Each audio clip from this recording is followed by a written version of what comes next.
Bonjour à tous et bienvenue sur les harmonies de l'amour. Donc je vous retrouve pour la suite de ces vlogs d'été.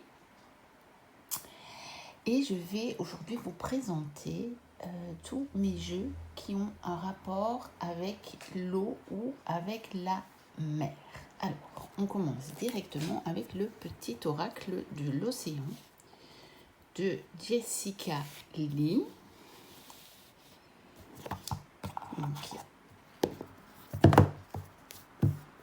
Voilà. Et donc c'est un petit oracle. C'est le seul petit oracle que j'ai pris avec moi. Voilà. Et donc il a la particularité que les petits dessins ici sont chaque fois différents. Sinon, c'est un petit oracle. Il n'y a pas vraiment d'illustration. Et par contre, le dos est magnifique. Regardez-moi ça. Avec une sirène comme ceci. C'est magnifique. Ensuite, j'ai l'oracle de la mer.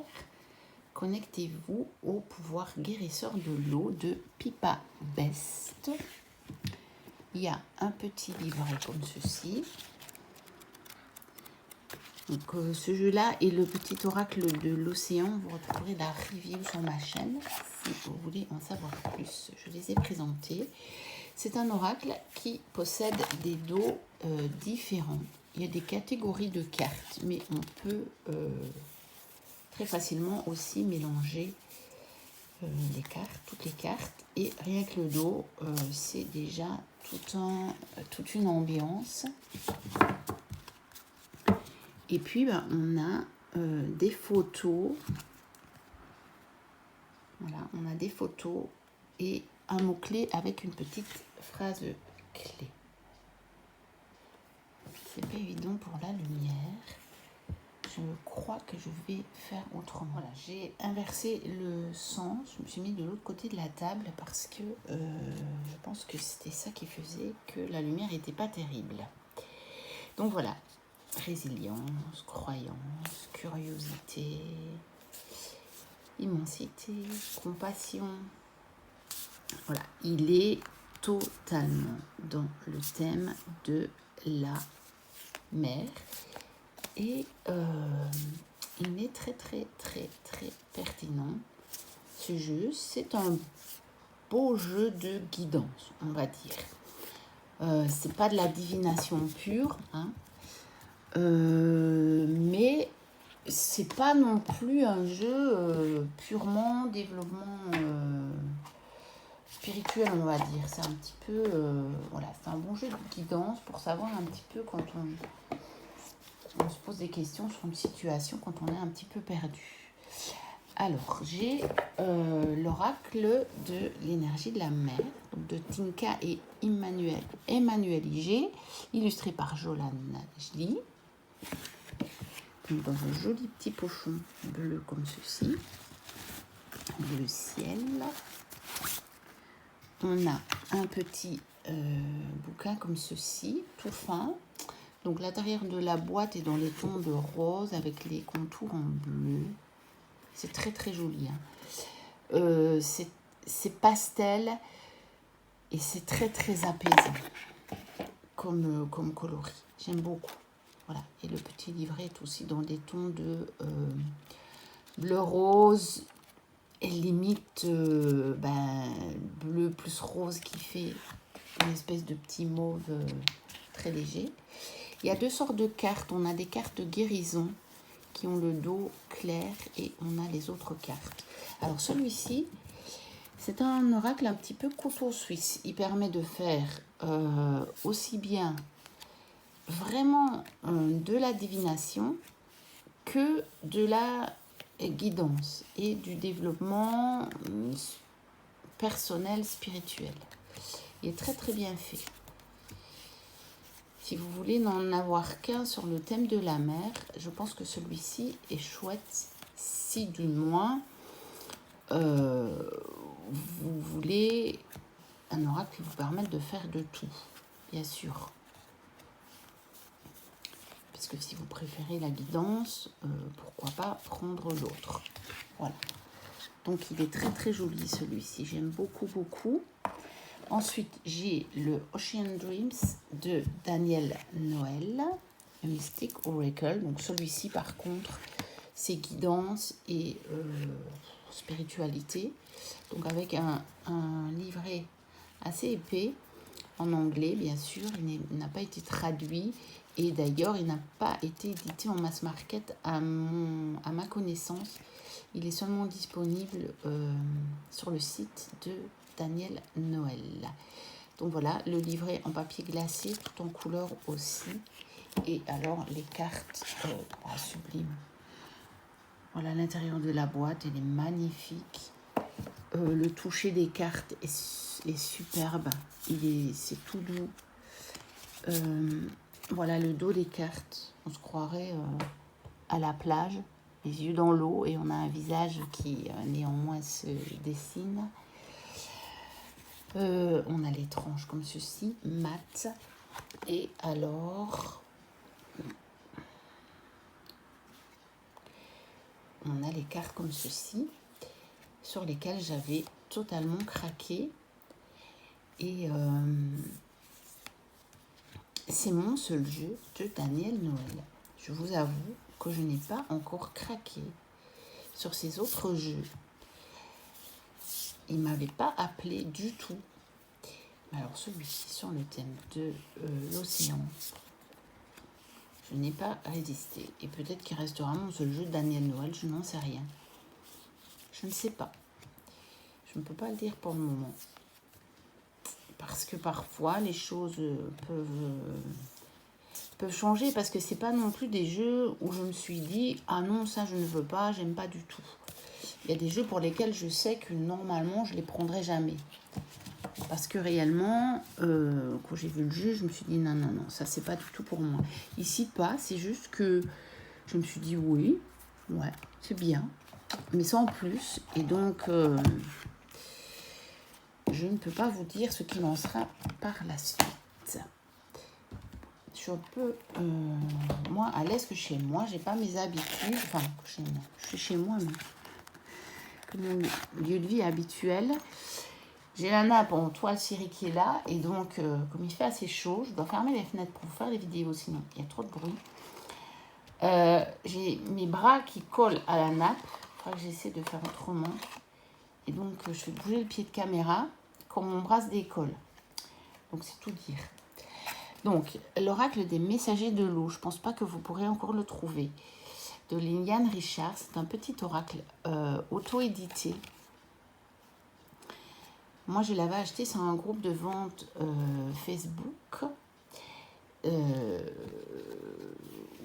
dont Liliane est membre également, et elle avait proposé ce jeu.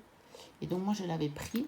Vous voyez, elle a tout fait à la main, y compris la boîte qu'elle a plastifiée elle-même. Donc, la boîte, elle avait déjà bien vécu chez moi. Et je vais trouver cette petite pochette pour le protéger totalement. Donc, tout est fait main, même le petit livret, vous voyez. Mais il est très, très chouette. Il est très joli.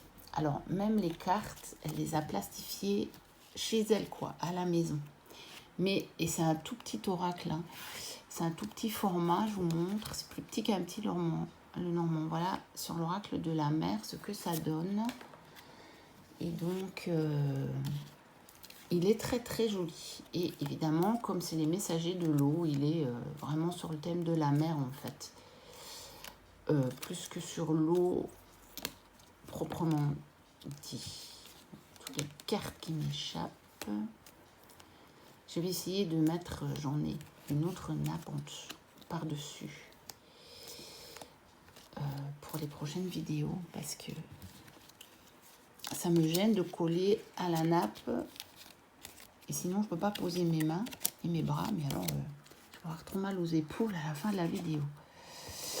Ensuite, l'oracle des esprits de l'eau de Jasmine Beckett Griffith, et qui a été écrit par Amber Logan et Kashina Micheletto.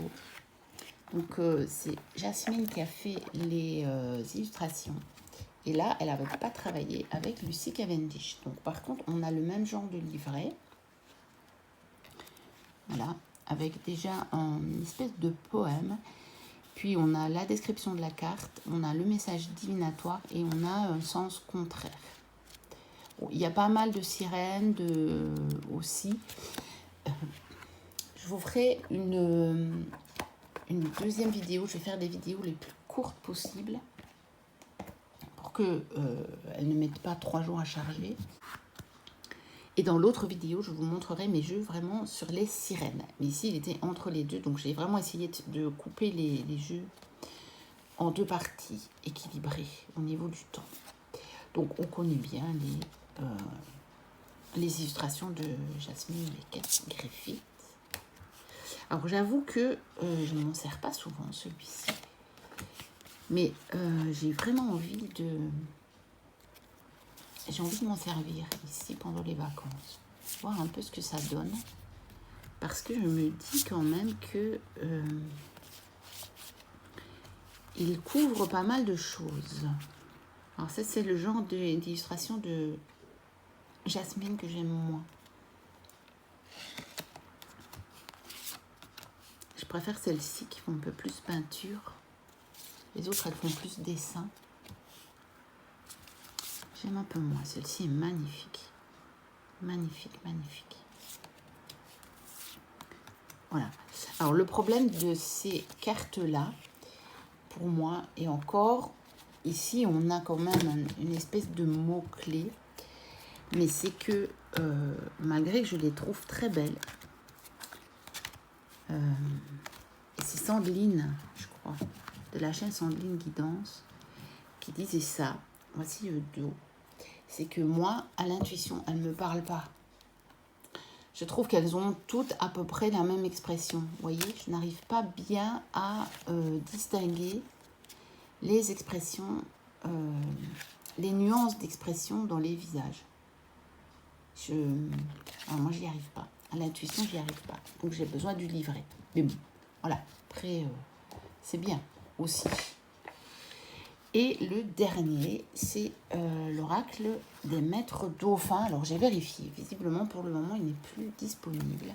De Gilles Delieuse, qui est quelqu'un qui travaille dans le domaine spirituel, l'accompagnement, qui propose surtout des voyages et puis des formations à distance ou en présentiel. Bon, moi, j'ai suivi 2 formations en présentiel avec lui. Et vous avez vu un autre de ses livres que j'ai. Et je pense que j'en ai encore un autre que j'ai pas pris avec moi. Donc ça, c'est le livre d'accompagnement de l'oracle. Mais qui, déjà rien que... Il est tellement complet, en fait, que vous pouvez aussi acheter que le livre et faire de la bibliomancie. Et surtout, il y a après... il y a pour aller plus loin des exercices pour travailler avec les dauphins. Donc c'est sur vraiment l'énergie des dauphins. Gilles travaille avec l'énergie des dauphins depuis des années. Et il en avait fait il y a 10 ans de ça, parce que ça c'est un jeu qui fait partie de ma collection depuis longtemps. Donc voici le dos. Par contre, si vous aimez bien, sur le site de Gilles, il faut taper Gilles Delieuse. Vous pouvez vous faire un tirage avec l'oracle. Donc il a mis en ligne et il y est toujours, le tirage. Et donc voici les illustrations. Alors celui-ci, pour le coup, c'est vraiment un oracle totalement spirituel. Donc c'est par dauphin et il y a plusieurs cartes dans le même dauphin. Mais vous voyez, vous avez des messages différents. Donc celui-ci, par exemple, on a « Je joue à présent de tout mon être dans chaque partie de moi-même ». Et l'autre, c'est « J'honore à présent mon enfant intérieur et je le comble au plus haut point ». Donc il y a en fait des étapes pour chaque énergie de chacun des dauphins. Et voilà, vous avez comme une espèce de progression, sachant que les progressions ne sont jamais linéaires. Ça, c'est quelque chose qu'il faut bien comprendre en spiritualité. C'est qu'il n'y a rien de linéaire, en fait. Il n'y a que notre temps, ici, dans la 3D, qui nous paraît linéaire. Mais en fait, une fois qu'on change de dimension, il n'y a rien qui est linéaire. Tout est interrelié et tout ressemble plutôt aux fleurs de vie. Vous voyez, c'est plus comme ça. Et donc, pas se décourager si on a l'impression de retour en arrière. C'est pas des retours en arrière, en fait. C'est juste des choses qui viennent maintenant dans votre chemin et elles n'étaient pas à avoir été acquises avant. Il n'y a pas de pression. Voilà, je vais le laisser comme ça pour ne pas avoir une vidéo trop longue. N'hésitez pas à liker, à commenter. Moi, je vous dis à très bientôt pour de prochaines vidéos. D'ici là, portez-vous bien. Bye bye.